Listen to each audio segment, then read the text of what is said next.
In the modern world, greed could be defined as intense and selfish desire for something, especially wealth or power. It has often been said that paths of greed and vanity will always lead to one's downfall. As is the case with many Sith Lords in galactic history, Darth Baras is another tragic example. With the Sith Empire's defeat in the Great Hyperspace War, the Republic made an interesting decision in how to deal with their fallen enemy. In a controversial move, Supreme Chancellor Paltamo ordered the Republic military to exterminate all remnants of the Sith. While the Republic genocide was thought to have been successful, one Sith Lord and a group of survivors escaped the slaughter and fled to the unknown regions. There he refounded the Empire and assumed the title of Sith Emperor. Using the power of the dark side, the Emperor kept himself alive for over 1,000 years, rebuilding the Empire's strength and promising his people revenge on the Republic and its Jedi protectors. Eventually the Sith returned with a vengeance, first retaking their holy world of Korriban before ravaging the Outer Rim. For almost 30 years the two sides waged war, with the Sith slowly pushing their way towards the core, having conquered notable worlds such as Balmorra, Ord Radama, and Sereno. In a shocking turn of events, however, the Dark Council stunned the Republic by offering a chance to negotiate a peace treaty. Both sides sent delegates to Alderaan to negotiate this deal. The two sides were headlined by the Jedi Master Darnala and the Sith Lord Darth Baras. After news of the Sith sacking of Coruscant reached Alderaan, Baras managed to have the Republic delegates submit to the Sith Empire's terms. The treaty mandated that all Jedi and Republic forces stand down from combat duties and withdraw into Republic space. It also demanded that the Republic recognize the Emperor as the legitimate ruler of half the galaxy, and that the Republic cede to the Empire a number of worlds which had not been conquered by Imperial forces. Although the Republic still stood, Baras had sealed a decisive victory for the Sith. In the years following the war, Baras continued to serve the Empire well, but his lust for power began to grow. Along with his former master Vengian, he and Baras spent years placing hidden operatives in the ranks of the Republic and devising Plan Zero that listed key individuals that needed to be eliminated as soon as the conflict grew anew. Little did Vengian know Baras also selected allies of his own to eliminate all that opposed him or stood in his way of greater power, including his former master. Baras put this plan into motion, and with the combined strength of Lord Drog and Baras's new apprentice, the self-proclaimed Emperor's Wrath, killed his former master, allowing Baras to take his seat and rightful place on the Dark Council. Despite his new position, Baras still craved more power. Due to the Emperor's failing health, he relayed decrees from his voice, a representative who had given up his body to serve as his mouthpiece. Imprisoning the current voice on his home world in the lair of Selmakor, Baras claimed to be the voice of the Emperor. By pretending to be the voice, the Dark Council would take his every word for granted, allowing Baras to control the Empire. However, many council members were not convinced. These members were swiftly dealt with, along with all those that he considered a threat to his power. This included his newest apprentice. This proved to be a grave mistake, as after a failed assassination attempt on Quesh, the Emperor's wrath made it his priority to end Baras's life. As his former apprentice continued to destroy Baras's networks, he had also lost support for the position of the voice. In an attempt to hang on to his power, Baras assembled the entire Dark Council on Korriban. While delivering his argument before the council, Baras was interrupted by the Emperor's wrath, who openly denounced Baras as a fraud. The two then waged a vicious duel before the council. In the end, the wrath proved to be too strong for Baras. Even with death staring directly at him, Baras continued to hold on to his lie and told his former apprentice to deliver the death blow, vowing that one day he would have his revenge.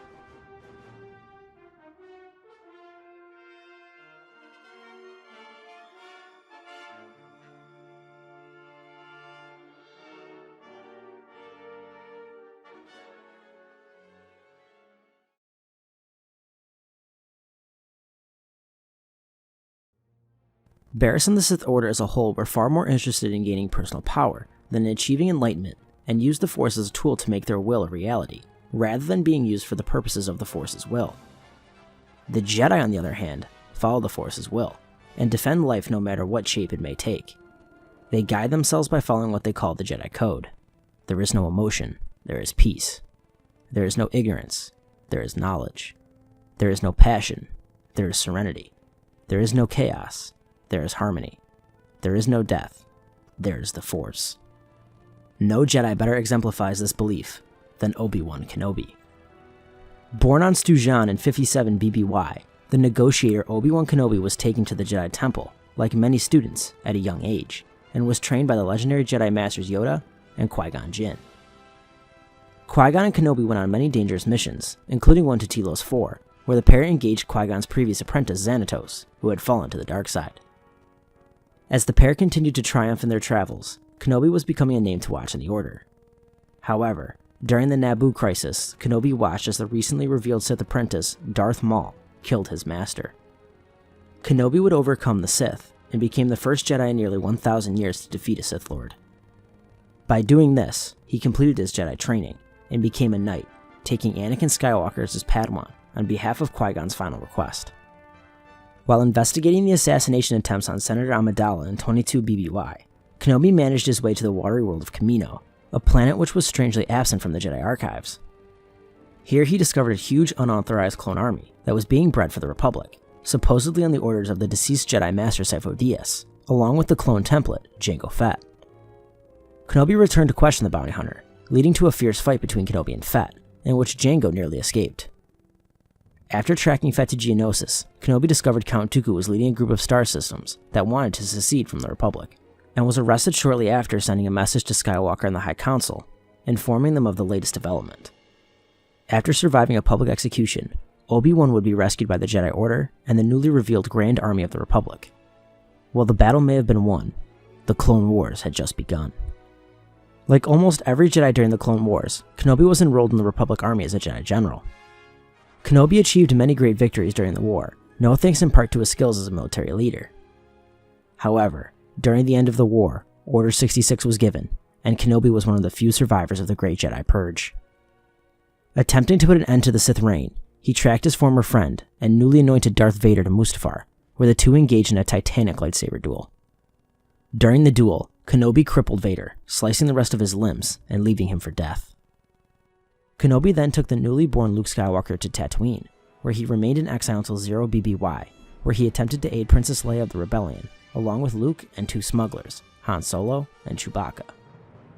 While trapped on the Death Star, Kenobi dueled again for the last time Darth Vader, and sacrificed himself so Luke and the rebels could escape. After his death, Kenobi became one with the Force, and continued to help Luke Skywalker as a Force spirit. Kenobi's teachings were remembered for generations, and his impact on the new Jedi Order was undeniable.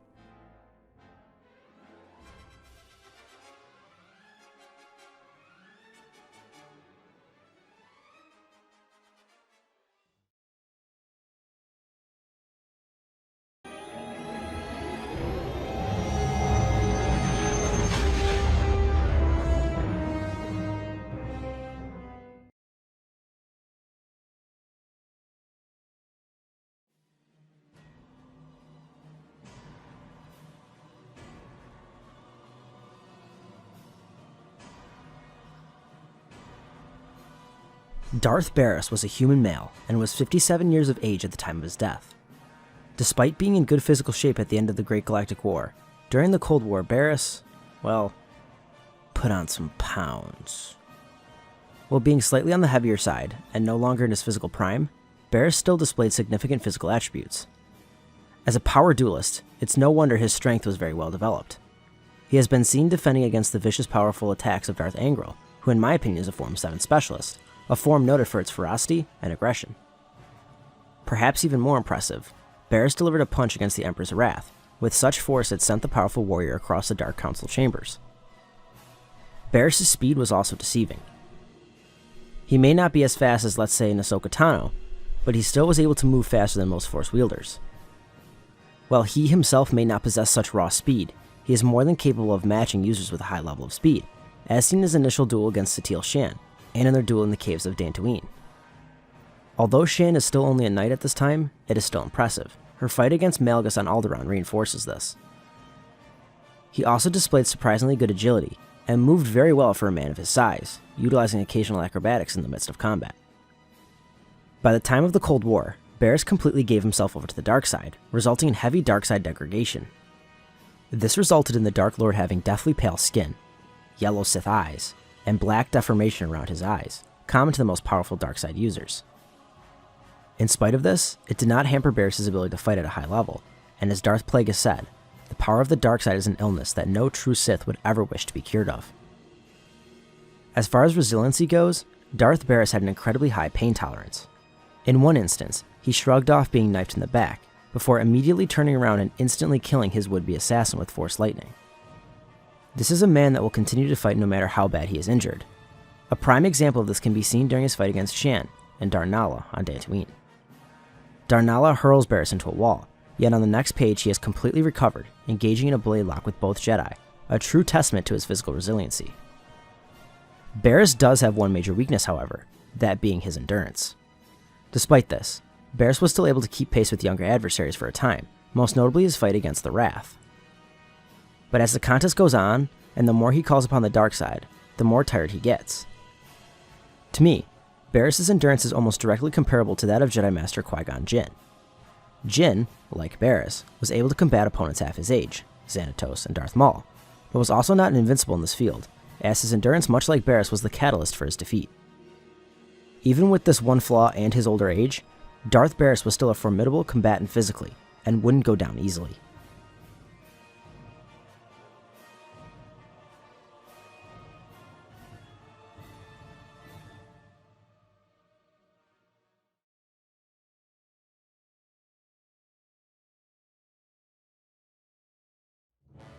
Obi-Wan Kenobi was a 38-year-old human male, and was at the peak of his species' physicality after his victory on Mustafar.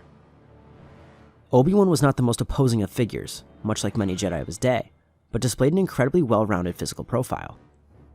His strength, while not anything above that of your standard Jedi Master, was still very well developed, and could throw large objects around with little to no difficulty, on one occasion throwing a man through a glass window. Even more impressive, the Jedi was able to free himself from stone restraints by merely flexing his muscles. Kenobi's blend of speed, agility, and stamina, however, are what truly make him a dangerous opponent. He could move faster than the eye could perceive, in one instance appearing to be in 3 places at once. He was agile enough to outmaneuver his opponents, and often employed acrobatics in combat, such as when he did against the bounty hunter Dirge, and had enough endurance to fight for hours on end, all without tiring. While Kenobi never considered himself very strong, dexterous, or even cunning, which is just him being humble, there's no arguing he was one of the most resilient Jedi of his era, earning a reputation as one of the most tenacious Republic generals during the Clone Wars. During the war, Kenobi endured some crazy beatdowns, including being shot by blaster fire, being hit by a flamethrower, lightsaber wounds, physical strikes, explosions, being impaled by transparent steel across his entire body, and a month of vicious torture. If that wasn't impressive enough, during the month of torture at the hands of Asajj Ventress, Kenobi was deprived of sleep, forced to wear a mask that dulled his senses and cut his connection to the Force off, on top of having maggots eat away at his insides. Yikes. That all being said, as shown in his defeat to Dooku on Geonosis, Kenobi is still just as vulnerable to a lightsaber strike as anyone else. At the end of the day, however, years of Jedi training and hardships on the front lines turned Obi-Wan into a very balanced and dangerous physical fighter.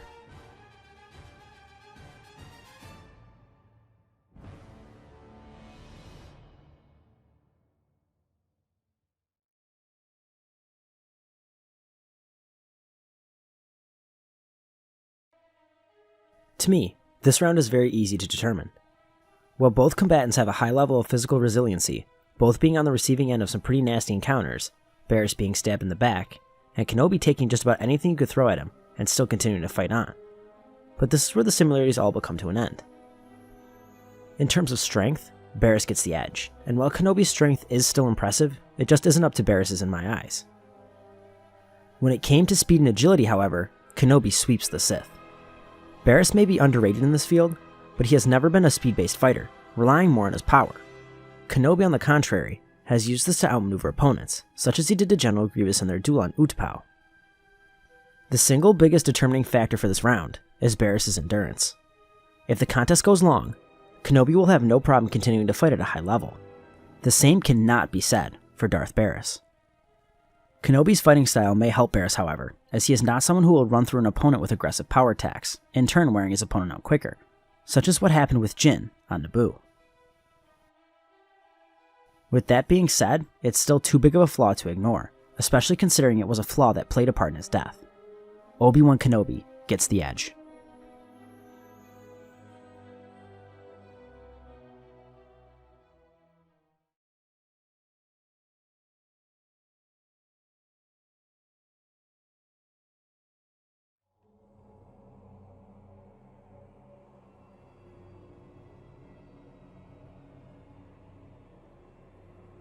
Darth Baras was one of the most skilled combatants of his day. Although regarded more for his cunning mind and diplomatic skills, Baras was still very proficient in one-on-one lightsaber combat.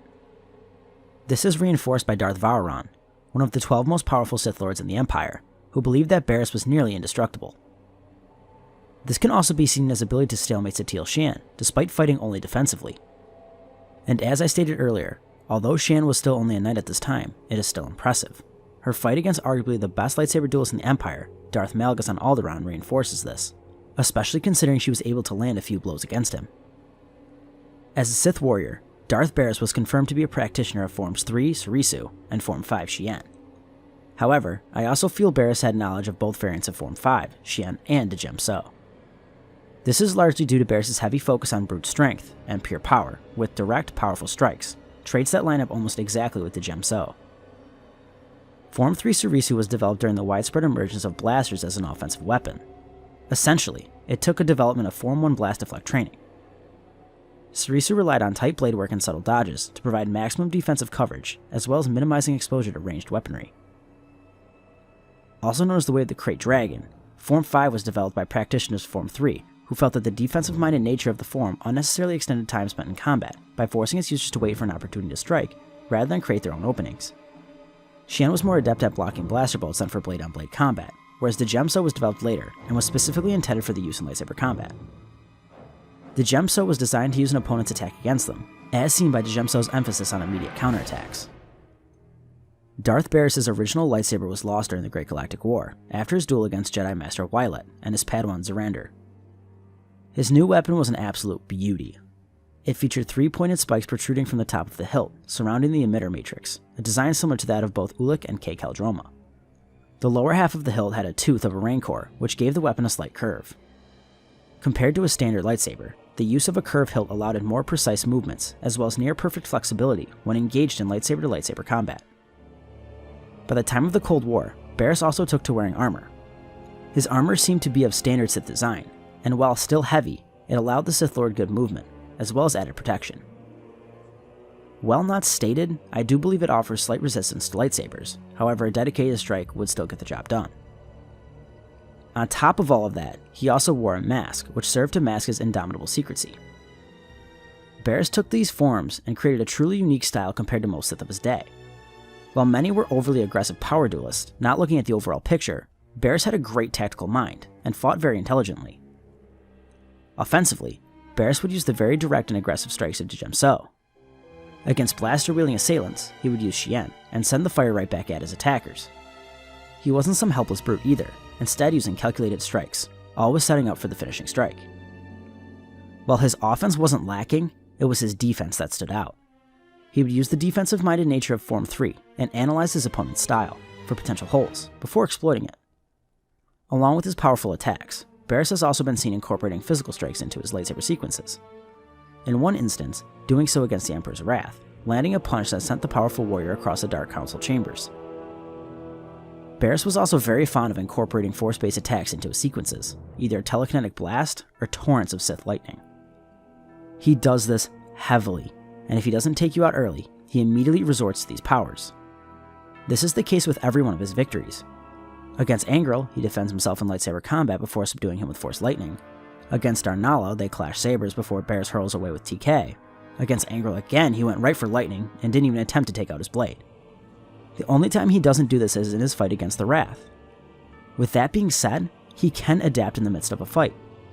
Once again, looking at his fight with the Wrath.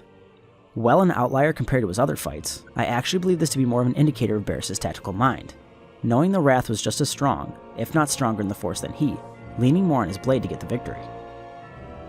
This is also a testament with his overall skill as a martial artist, as it was stated the Wrath is a master of lightsaber combat, whose skills outclass even the oldest of Jedi Masters and senior Dark Council members.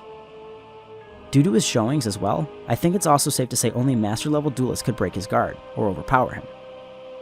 With all that being said, however, Baras in turn couldn't overwhelm master-level combatants purely on martial merit, instead always resorting to his force powers unless he couldn't.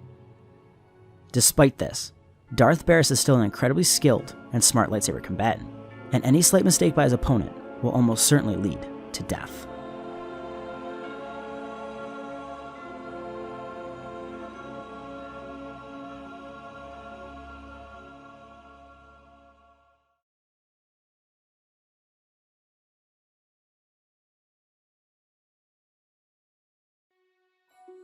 Obi-Wan Kenobi was regarded as one of the premier lightsaber combatants of his day. As a Padawan, he was able to defeat the Sith apprentice Darth Maul, and by Revenge of the Sith, was able to hold his own, and even defeat some of the greatest duelists of the era, including Count Dooku, General Grievous, and the fallen Anakin Skywalker, who Kenobi even admitted to being the better lightsaber duelist. Originally, Kenobi decided to specialize in his master Qui-Gon Jinn's style of Form 4 Ataru. Form 4 was fast-paced and effective against single opponents, though weaker in prolonged combat and confined spaces. Ataru was characterized by its force-assisted acrobatics, such as somersaults and leaping strikes, both for attack and defense. Form 4 allowed the user to use their entire body as an offensive weapon, as unarmed strikes were combined with flourishing blade work. Kenobi also had moderate levels of skill in Form 5, particularly the Xian variant, as shown in his use of the reversed hand grip, in Form 6 Nine-Man. These forms, however, Kenobi never truly mastered, and were only used as a supplement to his Ataru. After his master's death at the hands of Darth Maul, and nearly being defeated by the Zabrak himself, Kenobi saw the shortcomings of Ataru's focus on offense, and began to study the all-defensive form of Surisu with the intention of hybridizing Form 4 and Form 3. As stated earlier, Form 3 Surisu was developed during the widespread emergence of blasters as an offensive weapon.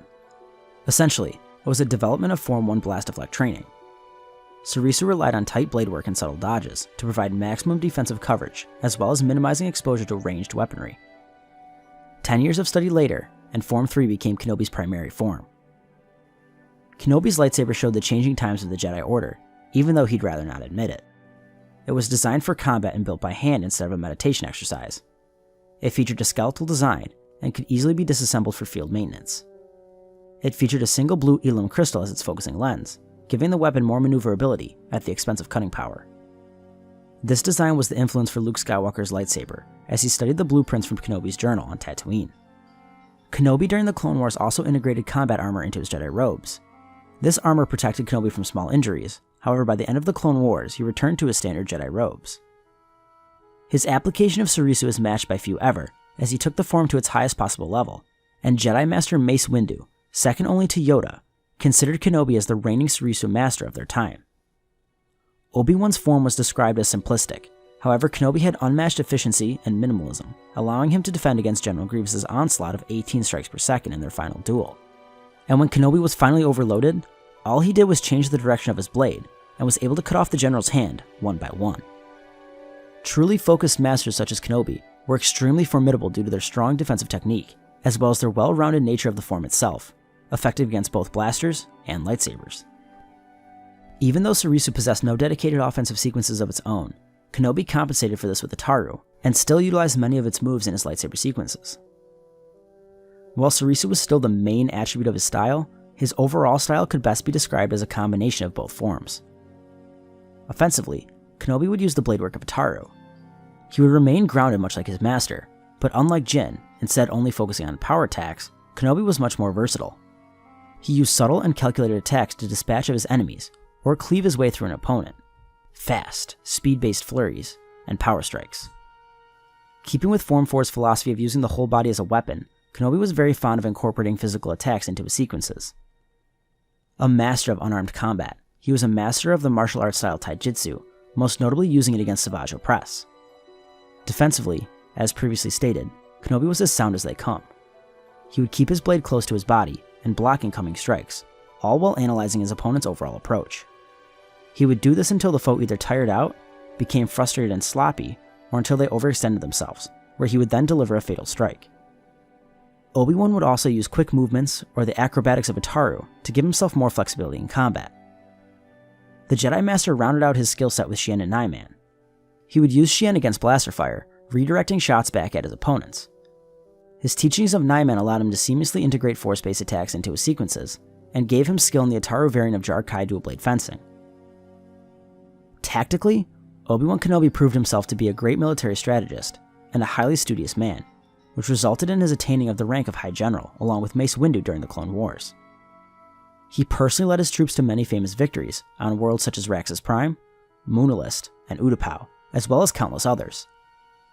His persuasive demeanor earned him the moniker of the Negotiator, and his tactical skills allowed the Republic to minimize clone casualties during many of their battles. He also used the environment around him to his advantage. He would take advantage of his superior defensive capabilities and locate a good position on the battlefield, or lead the fight to an area more advantageous to him, in order to win his battles with as little effort exhausted as possible. He used this particular strategy to frustrate his former Padawan in Mustafar, where Skywalker, blinded by rage, clearly disregarded the clear advantage Kenobi had. In my eyes, Kenobi's defense was near impenetrable, having matched the 20 strikes per second barrage of General Grievous and stonewall the reigning master of Djemso, Darth Vader, on Mustafar.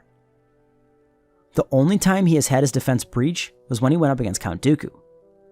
While quick to point out this is the only style he's had trouble against, he has also been able to defend against it, as Ventress used the same Form 2 style, just nowhere near as potent. That said, that is no knock on Ventress, as she did rack up many kills during the war, just Dooku's application of the form is rivaled by few, if any. To me, the only combatants capable of breaching Kenobi's defense were master-level duelists with a proficiency and natural talent for lightsaber dueling. At the end of the day, in an era notorious for their master swordsmen, Kenobi managed to stand out amongst the rest, and his style truly represented his belief in Jedi philosophy.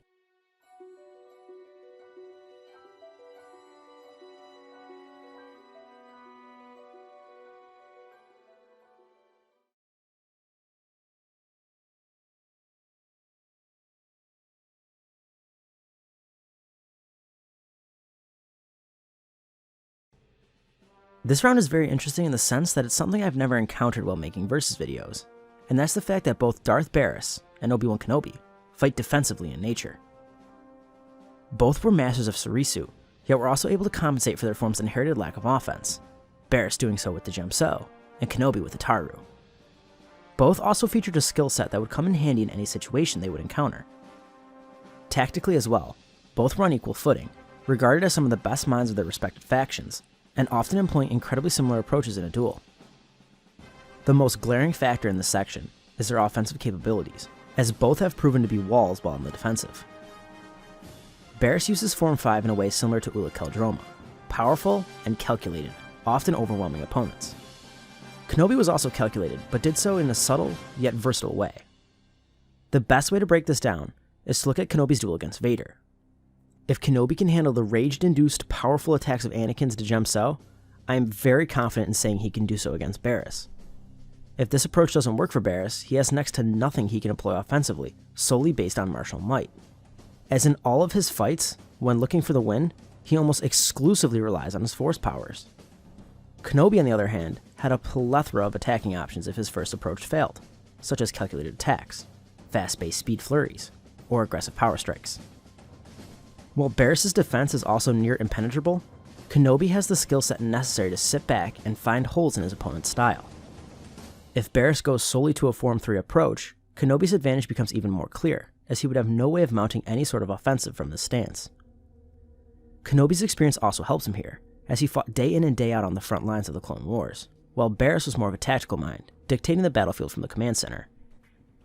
With all that being said, Darth Baras is still a very skilled duelist, and while he may not have much versatility, is damn good at what he knows, and has only ever been tested by true lightsaber masters. Taking him lightly would be a very foolish thing to do, but luckily for Kenobi, he isn't the type to overlook his competition. Obi-Wan's defensive application is more adept to handle Baras's offense. On top of this, his experience and offensive versatility give him the advantage. Obi-Wan Kenobi gets the edge.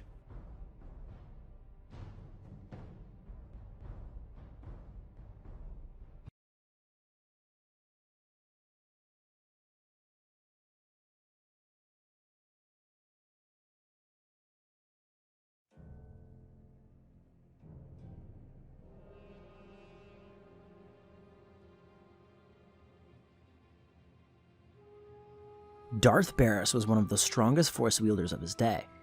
The Old Republic Encyclopedia even lists Baras among some of the most powerful Sith Lords in Old Republic history, along with Darth Jadis, Lord Vindican, and even the notorious Naga Sadow. Decades before the events of the Old Republic, Baras was also already more powerful than Fulminus, one of the greatest Sith sorcerers in the Empire, who reputedly destroyed cities with his power. Like all Force wielders, Darth Baras was able to use the Force to augment his physical attributes, and paired it with Force Rage, using his anger and pain to boost his own speed, strength, and ferocity. In terms of telekinesis, Baras was very adept. He is more than capable of lifting and moving heavy objects, performing force grips, shoves, and pulls with no difficulty. He has also been able to rip through the shields of other Force users, and throw beings around with ease. The best display of this can be seen in his duel against Master Darnala, where he hurls her back across the Crystal Cave on Dantooine.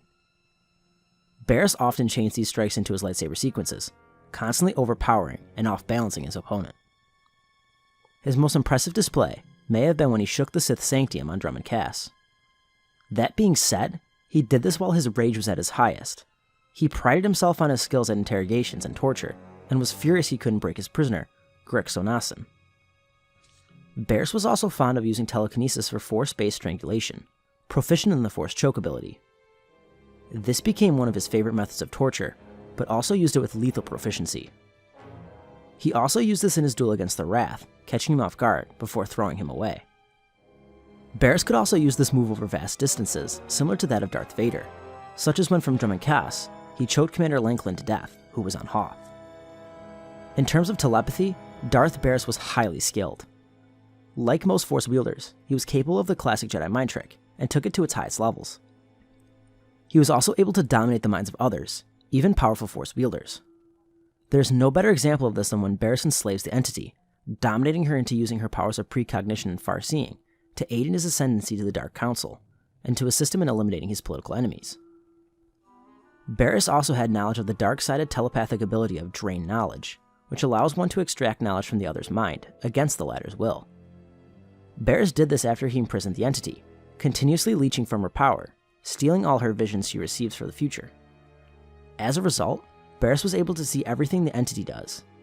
This is particularly impressive because rebellious ghosts, such as the Entity, will attempt to poison and corrupt those who attempt to siphon their power, which she was unable to do to Baras. Along with his telepathic skills, Darth Baras had one of the strongest Force senses I've ever seen. He was able to sense Jaisa Wilson using her powers from across the galaxy, and even more impressive, was able to locate the precise location and even the exact coordinates of his missing lightsaber on Hoth, even though he was on Drummond Cass. His mastery of this is further reinforced by his ability to receive visions, glimpses of various disturbances that are to come. In one such instance, seeing the death of Marka Ragnos' pet Tyranitak, becoming aware of its killer, the Acolyte, who would eventually become his apprentice.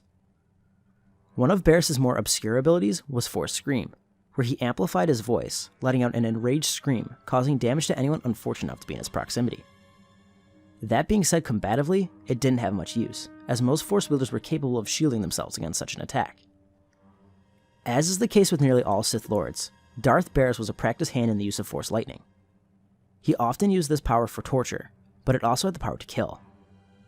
Baras was able to kill a Sith assassin instantly with lightning, and while he may have just been a mere assassin, he was also able to use this move to subdue high-profile combatants, such as Darth Angral, blasting him into submission.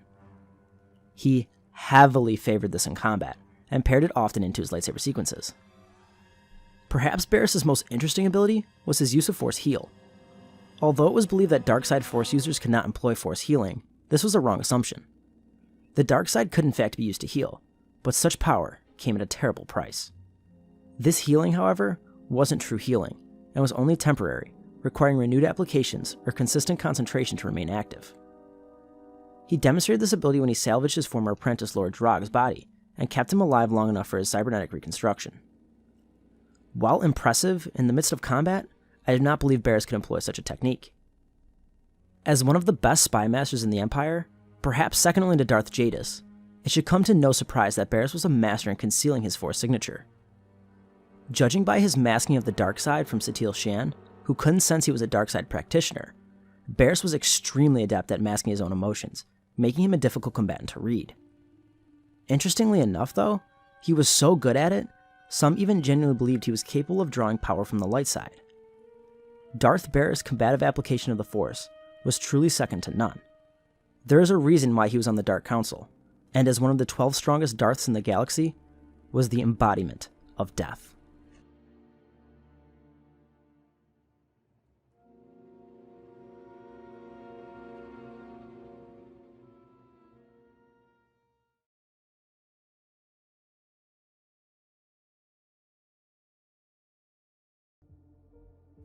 Although trained as a Jedi Guardian, Obi-Wan Kenobi is no pushover when it comes to the Force.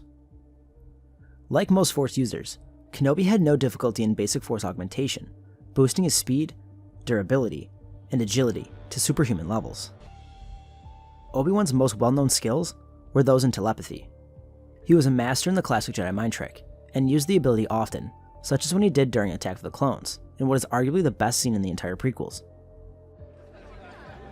You want to buy some death sticks? You don't want to sell me death sticks. I don't want to sell you death sticks. You want to go home and rethink your life. I want to go home and rethink my life. He was also able to take it to the next level, possessing skill in beast control. Beast control was an ability in which the user could calm and tame beasts, or in extreme cases, control entirely. He demonstrated this ability on multiple occasions, such as during the Battle of Ryloth, and then, with Bosa on Utapau during Revenge of the Sith. He also possessed a strong Force sight, able to engage an entire army along with Skywalker while blindfolded. Sticking with his philosophy of defense, Kenobi was skilled in Tute Minis. This ability allowed the user to deflect an oncoming attack, usually projectiles and blaster bolts. Masters of this ability could also deflect Force lightning, and even lightsabers. While powerful, the Negotiator was only average in this ability's use. Even though he couldn't deflect lightning or lightsabers, he was able to deflect blaster bolts, projectiles, and even fire from a flamethrower. Kenobi's best combative ability was his mastery of telekinesis. He could perform Force pushes and shoves with no difficulty, and could move objects as small as a lightsaber to as big as a starship. One of the most impressive displays of telekinesis came when he moved 3 large trees, creating a bridge, while holding on for dear life on a runaway shuttle. He's also been seen using it in a one-on-one setting, the best example being when he evenly matched the newly crowned Darth Vader, who at the time was the most powerful Force user in the galaxy. Although impressive, this might just be because of Obi-Wan's determination to defeat Vader at the time. His use of TK was also varied, and would perform a shove to off-balance a foe, yet use a Force wave to send his opponent flying. He could also use TK to manipulate mechanisms and functions of mechanical or electronic objects, most notably doing so on Anakin to control the functions of his hand, causing him to lose his grip on his lightsaber. While an impressive feat, in a contest against Baras, this has no viability, as Baras has no cybernetics. Despite his pacifist nature, Obi-Wan was a practiced hand in one of the most violent Force abilities known to the Sith or the Jedi, Force Crush. This deadly technique lifted the opponent into the air, and as they were floating, their body would implode as it was crushed by the Force. He demonstrated his skill in this ability during his first fight with Dirge, crushing his flamethrower, then causing it to implode. Kenobi also used this technique on 2 commando droids in Kadavo, to recover his lightsaber after he'd been fighting with the Zygerian, Darts Dinar, and giving Anakin Skywalker time to destroy the bombs around the city. One of Kenobi's more rare abilities is Force Repulse, as shown when he blew up Dirge from the inside. Force Repulse is an extremely powerful telekinetic Force power, similar in function to Force Push, but on a far larger scale. Force Repulse was no more or less than a gigantic telekinetic explosion. The user would concentrate in the Force and violently push it outwards, creating rapidly expanding kinetic ripples in space, flinging nearby objects away at a high velocity. The biggest weakness Kenobi has as a Force wielder is his defense. On numerous occasions he has been overwhelmed by an opponent's attacks, most notably in his various duels against Ventress and against Dooku, the latter of which, if not for Anakin Skywalker, may have resulted in his death. Although Kenobi only had your standard Jedi Master's moveset with the Force, he took the abilities to their highest level, and despite being minimalist in this field, wouldn't be afraid to use all his power if needed.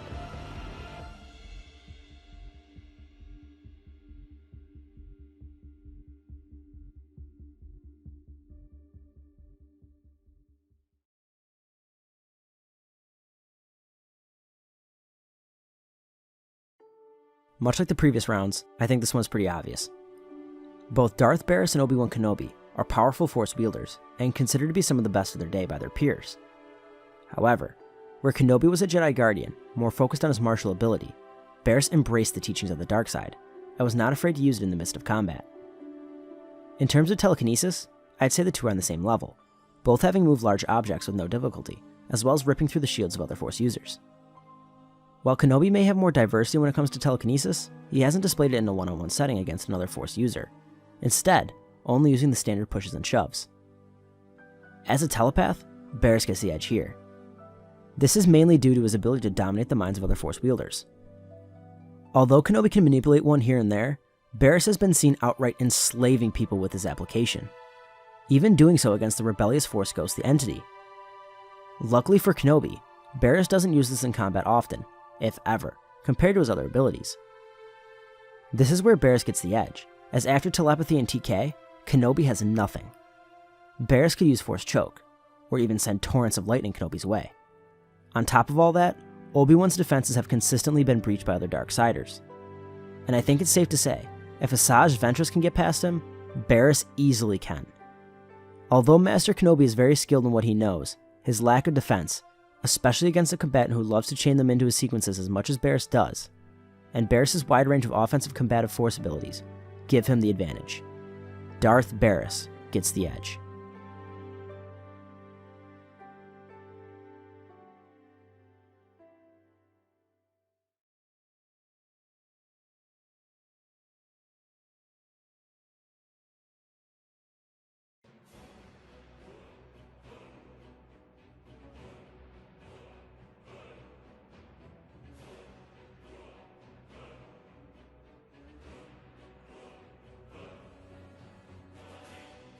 And finally, we've come to the verdict.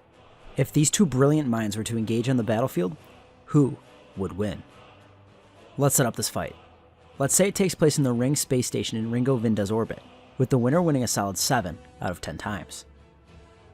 Before the two would begin fighting, we would probably see some of the best banter ever between the two, as both are incredible negotiators. After Baras was done talking, the two would ignite their blades. The early fight would start out as a pure lightsaber duel. It would start out very slow, both testing each other's abilities, neither combatant really turning up the heat. This made sense, however, as these two preferred to analyze an opponent's style before opening up and cutting them down. Both would be very focused and alternate between exchanging blows. Kenobi, a slight flurry here. Baras, powerful strikes, always aimed with lethal intent. I give the early fight to Kenobi. While Baras is also a very adept defensive duelist, Kenobi is just better. This isn't a knock on Baras either, more a testament to how good at Surisu Kenobi really is. Obi also has more offensive options here to throw Baras off guard, where he really only has a straightforward power offensive. Obi-Wan would continue to block the incoming attacks, until Baras, instead of countering an attack with his saber, turns to his mastery of the Force, unleashing a huge Force push. This portion of the fight would be reminiscent of Kenobi's duel with Anakin on Mustafar, the only exception being Baras incorporating vicious Force attacks, along with his aggressive blade work. Kenobi would get back up, but Baras was already on him. But instead of just a saber attacking him, Obi-Wan now had to watch for Force attacks. Baras throws 2 power strikes, and then sends lightning, before immediately attempting to break his guard again. While keeping himself on high alert with Barras' Force attacks, Kenobi still had his plate full, and unlike the early fight, was not getting any offense. On the rare occasion he did, Baras counters with his own blade, and another Force attack, all aimed with lethal intention. The mid-fight would be all Darth Baras. He would begin to open up his true power in the Force, and attempt to overwhelm Kenobi. The negotiator would likely develop strictly a Form 3 approach. He'd also need to be very, very careful of Barras' Force attacks, especially considering he has shown in the past to be vulnerable to such attacks. And while the only one to really submit him with Force powers was Count Dooku, Barras' power is arguably equal, if not stronger. This portion of the fight would rage on the longest, Baras not breaking through with his saber, but occasionally landing a Force push. As the fight progresses, however, Darth Baras' endurance begins to present a huge problem for him. Obi-Wan receives the late fight. As the fight rages on, Kenobi is the only one capable of continuing to battle at a high level. Kenobi realizes this, as the Sith Lord's blows are not as aggressive as they once were. Kenobi at the opportune time begins to mount his offensive. Baras was tiring. His ability to use the Force was all but depleted. He couldn't break the Jedi Master, and in turn, was now the one exclusively using Form 3. Baras, despite being tired, was holding on, and the effectiveness of his defensive style may have even surprised his opponent. Then, all of a sudden, Baras thinks he sees an opening. Knowing things were turning, he goes to take advantage of it. Before he knew it, Kenobi blocked it and then swings his blade at Barras' head, severing it from the rest of his body. The ultimate determining factor in this match comes down to either Barras' lack of endurance or Obi-Wan's vulnerability to force attacks. Baras can win this fight in the mid-fight. He would be in control, and while it would be tough for him to land a killing blow, the brutal force of his force attacks may off-balance Kenobi and soften him up. But breaking through his defense is one of the most difficult things Baras could come up against, and would take time. Time is a luxury he does not have, and was a key factor in his defeat at the hands of the Emperor's Wrath. In the end, my money is on this fight raging on, and not ending quickly. The longer it goes on, and the more energy Baras puts into his attacks, the more the fight turns in Master Kenobi's favor. I declare the Negotiator, Obi-Wan Kenobi, the victor.